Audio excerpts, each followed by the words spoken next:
Hello, everyone, and welcome back to the Simple English Podcast.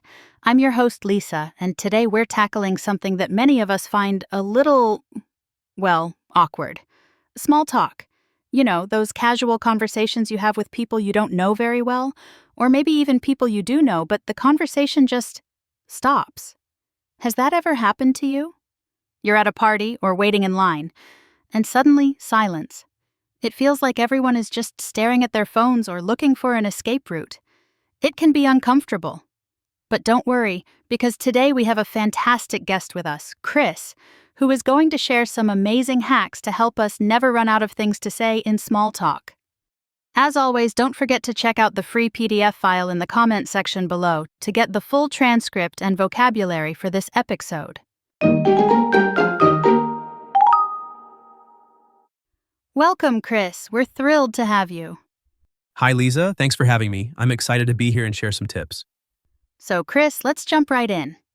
For those of us who dread those awkward silences, what's the first step to becoming a small talk pro? Well, Lisa, the first big hack is to become a master of open-ended questions. Think of it like this. Closed questions are like a dead end in a conversation. They usually get a simple yes or no answer, and then nothing. For example, if you ask someone, "Are you enjoying the party?" They might just say, "Yes." End of story.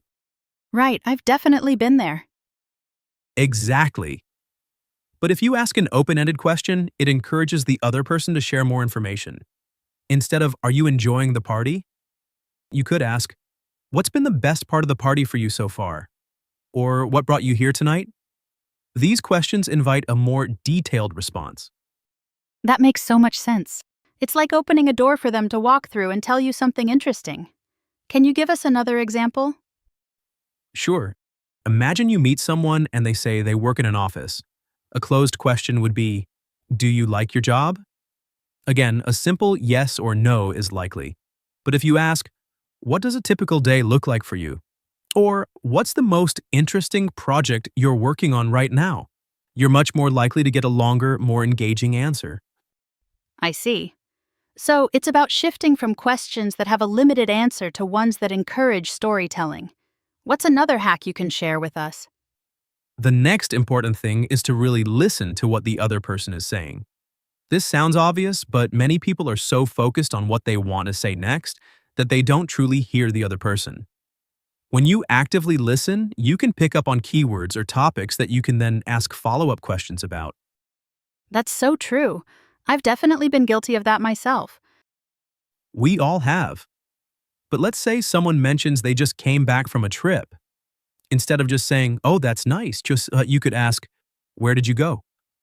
And then if they say Italy, you could follow up with, "Which part of Italy? What was your favorite thing about it?" You're showing genuine interest and you're keeping the conversation flowing. So, it's like being a conversation detective, looking for clues to keep the chat going. Exactly. Another great hack is to have a few go-to topics in your mental toolbox. These are generally safe and easy topics that most people are happy to talk about. Things like the weather, current events, nothing too controversial, hobbies, or travel. The weather is a classic. It's something everyone can relate to. Absolutely. You could say something like, "This weather is crazy, isn't it? Did you get caught in that rain yesterday?" Or if you know someone enjoys hiking, you could ask, "Have you been on any good hikes lately?" Having these topics ready can help you break the ice or fill those little silences. Those are all really practical tips, Chris. So, to recap, we should ask open-ended questions, actively listen and ask follow-up questions, and have some go-to topics ready. Now, before we wrap up the main discussion, Chris has a fun fact for us about small talk. That's right, Lisa. Did you know that studies have shown that even just a few minutes of positive small talk can actually improve your mood and even boost your immune system? Wow, really? I wouldn't have guessed that. It's true. That brief connection with another person can release endorphins, which have mood-boosting effects. It also helps reduce feelings of isolation, which can have a positive impact on your overall health. So, small talk isn't just about filling awkward silences. It's actually good for you. That's a fantastic fun fact. It makes me feel much better about engaging in those little chats. It's not just superficial, it has real benefits.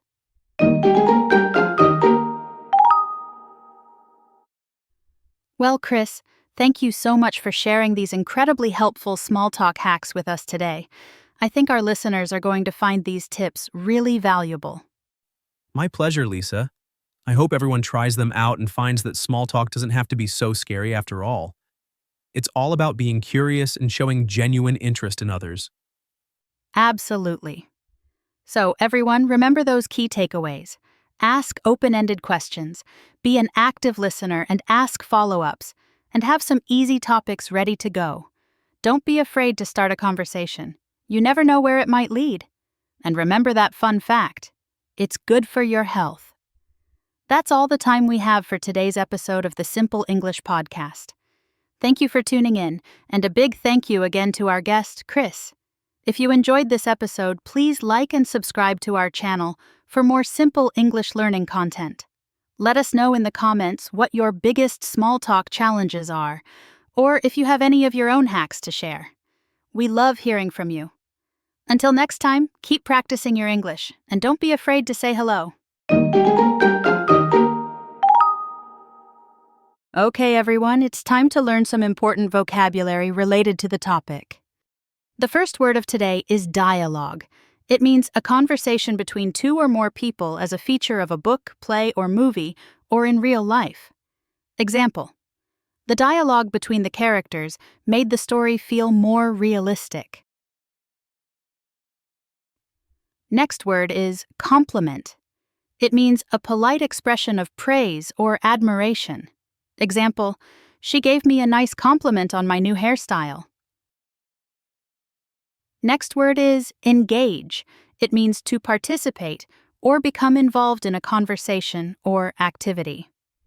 Example: he tried to engage his colleagues in a lighthearted discussion. Next word is icebreaker. It means a remark or activity used to relieve tension and start a conversation. Example: as an icebreaker, she asked everyone to share their favorite hobby. The last word is subject. It means an area of knowledge or conversation, a topic being discussed. Example: the main subject of their discussion was how to improve communication skills.